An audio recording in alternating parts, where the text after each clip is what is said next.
इब्तिदा है रब्बे जलील के बाबरकत नाम से, जो दिलों का भेद खूब जानता है। देखती आँखों और सुनते कानों को तारक अज़ीज़ का सलाम।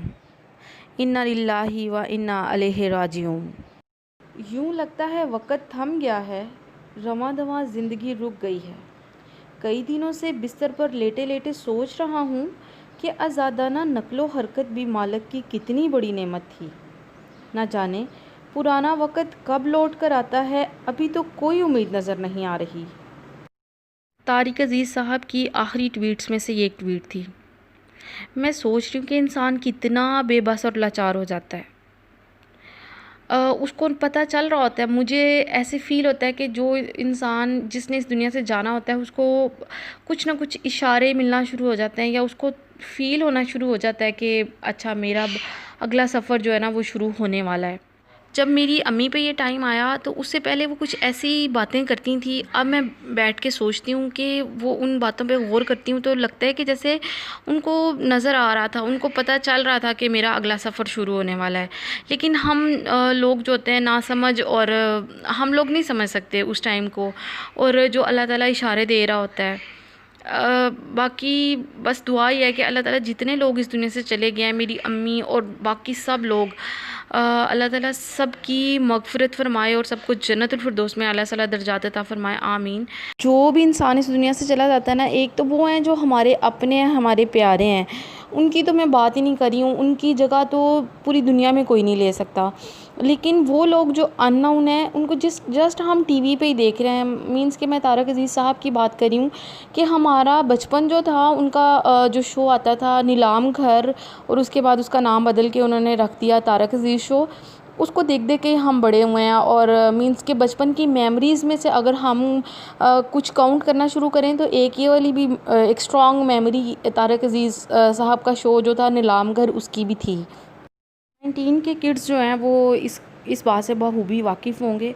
और देखें, इतना ऐसे लग रहा है कि एक हला सा पड़ गया है।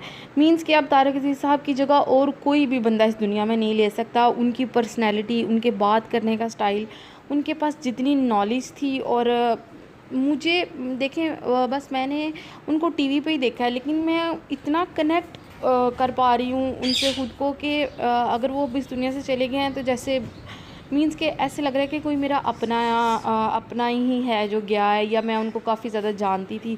ज़ाहिर है टीवी पे भी अगर हम उन्हें देख रहे होते हैं तो ऐसे ही होता है कि जैसे पता नहीं, लेकिन मुझे बहरहाल बड़ा ज़्यादा दुख हुआ है। अल्लाह ताला उनकी अगली मंज़िलें आसान करे और उनके घर वालों को सब्र जमील अता करे, आमीन। तो जनाब यहाँ पे सुबह के टाइम जो है मैंने सिंपल से आलू अंडे बनाए थे ताकि जल्दी से बन भी जाएं। और मैंने ये कहा था कि अच्छा शाम के खाने में मैं कुछ थोड़ी एक्स्ट्रा चीज़ें कर लूँगी, तो सुबह के टाइम जो है ना वो हल्का फुल्का ही। तो दोपहर का टाइम हो रहा था, गर्मी भी आजकल काफ़ी हो रही है, लेकिन ये हुआ कि शाम के बाद थोड़ी सी हवा चलना शुरू हो।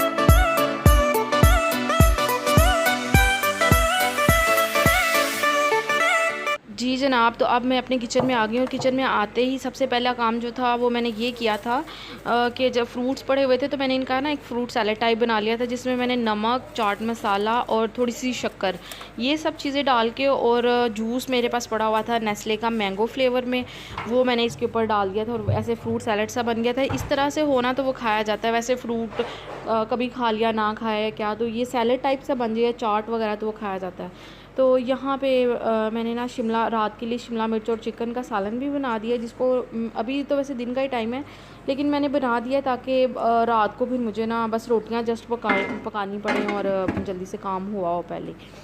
तो साथ साथ मैंने ना यहाँ पे ना पकोड़े बनाने का भी थोड़ा सा वो मैंने मटेरियल जो है ना वो काट लिया है। बेसन पड़ा हुआ था, वैसे तो आम तौर पे पकोड़े हमारे यहाँ पे रमज़ान में बनाए जाते हैं, उसके बाद भूल ही जाते हैं पकोड़े बनाना। तो बेसन था, मैंने सोचा चलो आज वेदर भी थोड़ा सा प्लेजेंट हो रहा है तो साथ ना पकोड़े भी बना लेती हूँ। आलू जो है ना वो मुझे हमेशा जूलियन स्टाइल के ही अच्छे लगते हैं। तो वो जो पीछे बाउल पड़ा हुआ है ना, उसके अंदर मैंने सोचा आलू के पकोड़े बनाती हूँ ना, वो जो आलू के स्लाइस काट के और वो बनाते हैं। लेकिन वो मैंने ग्रेटर से उसको जब मैंने उसके स्लाइस किए हैं तो वो इतने बारीक हो गए हैं, तो वो बिल्कुल ही जिस तरह वो चिप्स फ्राई करते हैं ना, मीन्स के लेस, तो वो उस तरह ही बने थे। एनीवेज़ यहाँ पे ना थोड़ा सामान भी आया हुआ था, ये गोश्त और चिकन वगैरह, तो इसको धो के ना, अगर धो के रख दें ना साफ़ करके और पैकेट्स बना के, तो फिर तो सोचें आधा काम ख़त्म हो जाता है। तो बस मैं भी ऐसे ही करती हूँ कि इनको एक दफ़ा धो के और फिर ना किसी छन्नी में या उसमें रख देती हूँ ताकि पानी सारा ड्रेन हो जाए, तो उसके बाद इसके पैकेट बना लेती हूँ। यहाँ पे कुछ सौदे वगैरह आए हुए हैं, चावल हैं, ऑयल हैं और कुछ घर की चीज़ें हैं। इनको खाना मेरा बन गया है। बेसिकली खाना मैंने जल्दी बनाया भी इसलिए था कि इसके बाद भी ये जो जिस दिन सौदा वगैरह आता है ना हफ़्ते में एक दफ़ा, तो उस दिन फिर काफ़ी ज़रा किचन में काम थोड़ा बढ़ जाता है घंटे डेढ़ का। तो खाना इसलिए मैंने जल्दी बना लिया था और अब बस ये ना ठंडा हो गया ना, उसी में ही मैंने कढ़ाई में छोड़ दिया था, ठंडा हो गया। तो अब ये ऊपर मैं ये फॉयल लगा के ना तो फ्रिज में रख देती हूँ। इससे ये इसका ये फ़ायदा होता है कि इसकी जो स्मेल होती है ना, मीन्स खाने की जो अपनी एक खुशबू होती है वो दूसरी चीज़ों में नहीं जाती है और खाना बिल्कुल फ्रेश रहता है। तो लें जी, यहाँ पे मैंने अपना सारा जो था ना किचन समेट लिया, नीट कर लिया। अच्छा भी लगता है और काम करने में भी मज़ा आता है। तो यहाँ पे मैं आपको एक टिप देती जाऊँ कि ये जो रेड बैग नज़र आ रहा है, इसके अंदर मैं जितने भी शॉपर्स होते हैं नीट वाले, उनको फ़ोल्ड करके रख देती हूँ। बिलीव मी, ये बाद में मेरे बहुत ज़्यादा काम आते हैं। और ऊपर ये ना बड़े जितने बर्तन थे वो मैंने ऊपर ट्रांसफ़र कर दिए हैं। पहले नीचे कैबिन में ही थे और हर वक्त एक खलारा सा ही पड़ा रहता था, इनको ही मैं समेटती रहती थी। जब से ये मैंने ऊपर किया है मेरी ज़िंदगी आसान हो गई है। नीचे जितने कम बर्तन होंगे उतना ही किचन को समेटना आसान हो जाता है। ये जो ऊपर वाला काउंटर होता है, इस पर भी जितनी कम से कम चीज़ें हों उतना ही किचन नीट लगता है।